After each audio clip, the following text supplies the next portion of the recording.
Good morning, good afternoon, or good evening, wherever you're listening to the Podium Podcast from. Welcome back to another installment, to another episode of the 2025 Italian Grand Prix preview.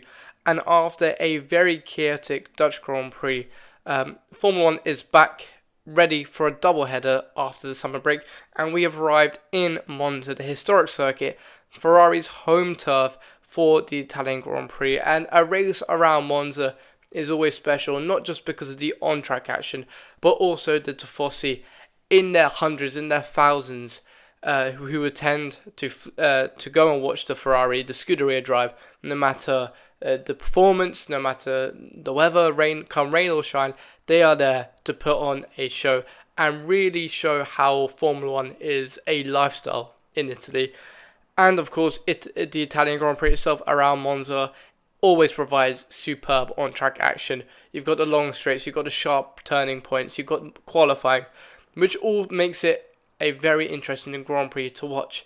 And we do have a lot to get through because it's not just the Grand Prix we're talking about. We also have a couple of other headlines that made the news this week, which we might as well start with now. And the biggest headline from this week in the world of Formula 1 was, of course, Stefano Domenicali talking with the heads of Formula 1 and Liberty Media in almost future-proofing Formula 1 in that sense. And the main kind of, points that came out of this, talk was that Domenicali and Liberty Media are wanting to push the sport into a more, quicker version, a more, real version of the sport, to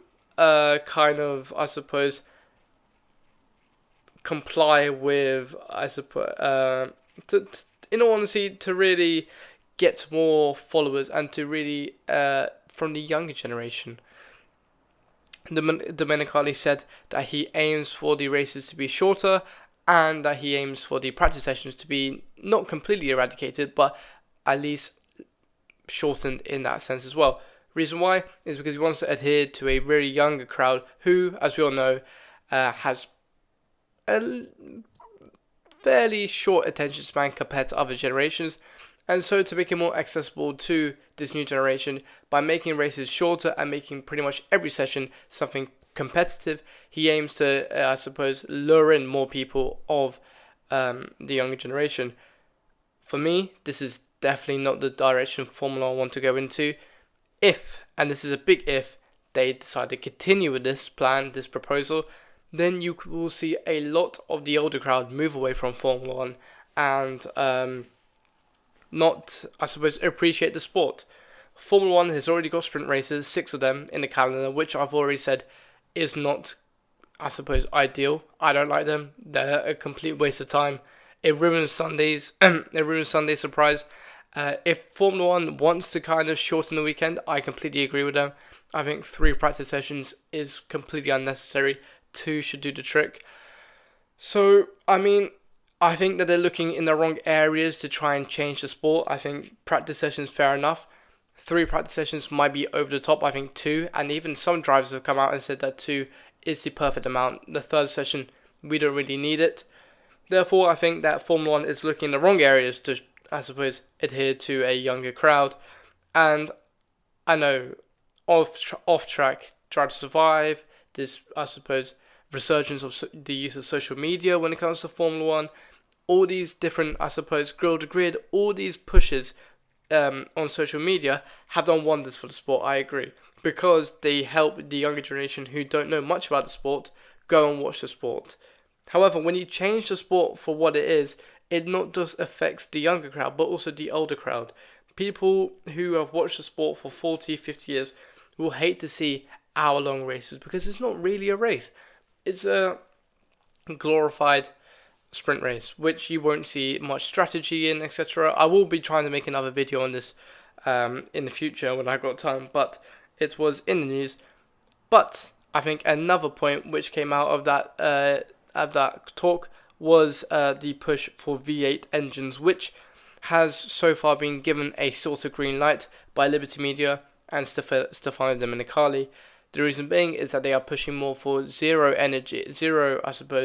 uh, zero emissions on the logistics of Formula One rather than the sport itself, which I think will be a more beneficial way and a more, I suppose, environmentally friendly way for Formula One to future-proof their sport.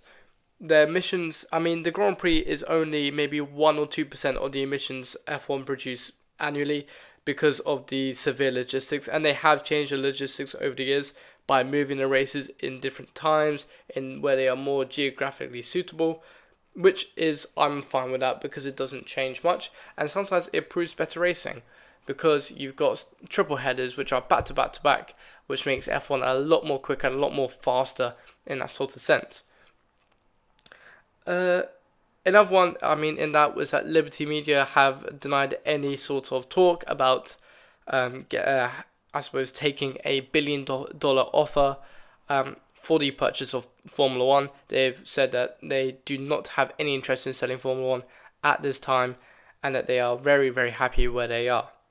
Moving on from, I suppose, that side of Formula One, in the news, Colton Herta has been announced as the reserve driver for Cadillac for next year. He, I think, is trying to make a move from IndyCar to the pinnacle of motorsport, some might say. And I think this is a great step for him to do that. He's done well in IndyCar. He's won plenty of races there, and I think his skills and knowledge will be useful for Cadillac. Looking to this weekend, I mean, we've got obviously Ferrari coming in to a very, very, very important weekend for them. After a double DNF, they really need to be making sure that they are on top of their game, more because it is in front of their home crowd. But we say that last year they did manage to win, with Leclerc pulling off an incredible one-stop strategy to fend off the McLarens.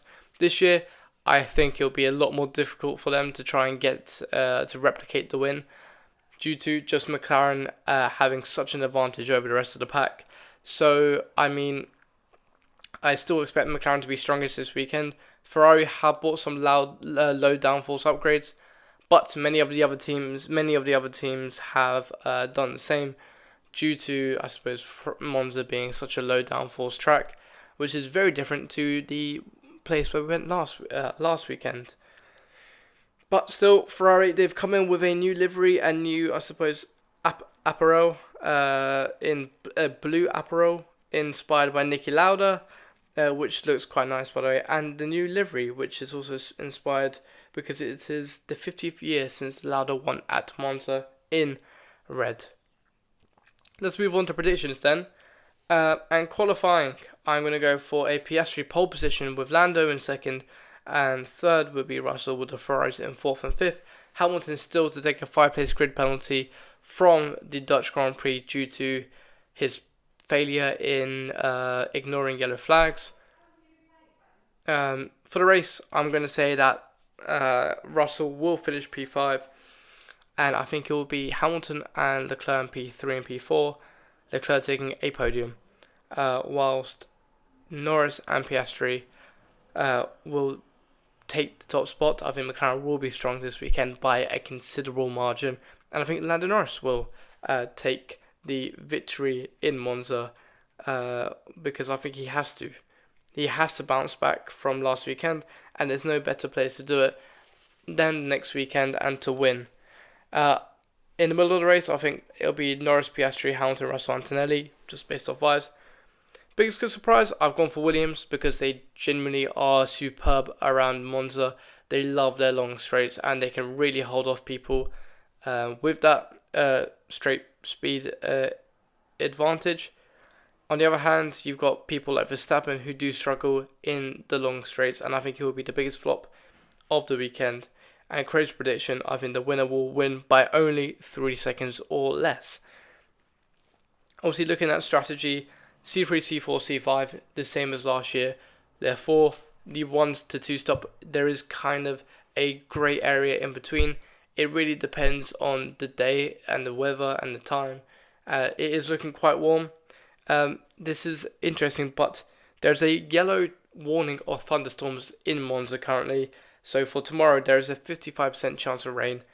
but then on Saturday and Sunday it diminishes into 1%, but that is subject to the thunderstorm keeping, I suppose, moving forward, because thunderstorms can happen just like that and they are very unpredictable.